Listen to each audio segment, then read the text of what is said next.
Estamos de volta com um dos destaques do dia. Termina hoje o prazo para a defesa do ex-presidente Jair Bolsonaro a apresentar explicações ao Supremo Tribunal Federal sobre as suspeitas de descumprimento de medidas cautelares impostas pela Corte e fuga do Brasil. Isabel Mega está com a gente, aguardando também a manifestação da defesa do ex-presidente Jair Bolsonaro. Isabel, é um prazo de 48 horas, então por volta de 8h30 da noite teremos o esgotamento desse prazo. Enquanto isso, Jair Bolsonaro segue em prisão domiciliar no âmbito de uma outra investigação, Isabel. Pois é, Carol, vamos recapitular um pouco a situação atual do ex-presidente Jair Bolsonaro. Ele está em prisão domiciliar em relação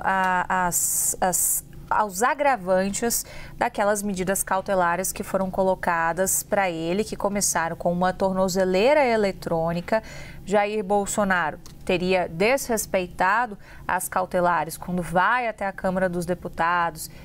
e mostra ali a tornozeleira eletrônica, interage com repórteres e depois, inclusive, faz menções ali em participações em atos de apoio a ele, que é quando ele faz videochamadas com o filho e com outros parlamentares que estavam presentes nesses atos, e aí isso se eleva de uma medida cautelar, que era de tornozeleira eletrônica, para uma prisão domiciliar. É essa a situação atual do ex-presidente Jair Bolsonaro. Ainda que a gente tenha uma ação penal que está correndo no Supremo Tribunal Federal e essa investigação em que ele ainda está na fase de ser indiciado, o próximo passo é a Procuradoria-Geral da República oferecer uma denúncia, depois isso vai para o Supremo Tribunal Federal, uma ação penal é aberta, ainda assim há uma possibilidade de que, seguindo essa linha de raciocínio de gradação de punições, de cautelares, por conta do descumprimento dessas,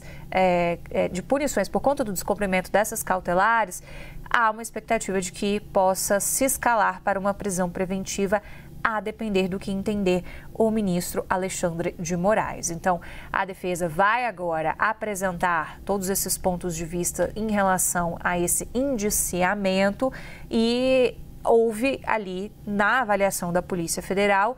um risco muito claro, inclusive com planos de fuga estabelecidos por Bolsonaro, não de hoje, planos antigos, e a carta de pedido de asilo político à Argentina seria um desses elementos, porque é um documento que estava no celular do ex-presidente, ainda que a defesa diga que isso foi desconsiderado na época, que ele recebeu, mas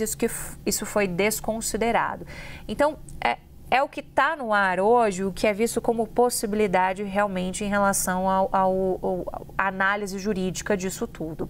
A gente tem o prazo terminando hoje, a defesa usando mais uma vez todo o prazo dado. Os advogados até aqui não se manifestaram, por exemplo, em relação às últimas investigações que vieram à tona sobre a questão do COAF, que a gente falava mais cedo, com essa movimentação que é considerada suspeita de 30 milhões de reais. E a última manifestação que a gente tem da defesa é justamente numa linha muito sucinta, dizendo que os elementos apontados na decisão do ministro do Supremo Tribunal Federal, Alexandre de Moraes, serão devidamente esclarecidos dentro do prazo assinado pelo ministro, mas a defesa já coloca um pouco da linha que deve adotar, observando-se desde logo que jamais houve o descumprimento de qualquer medida cautelar previamente imposta. Então, essa é a argumentação central, eles vão destrinchar isso nessa peça que vai ser apresentada ao ministro Alexandre de Moraes, e aí caberá ao ministro adotar novos posicionamentos, Carol.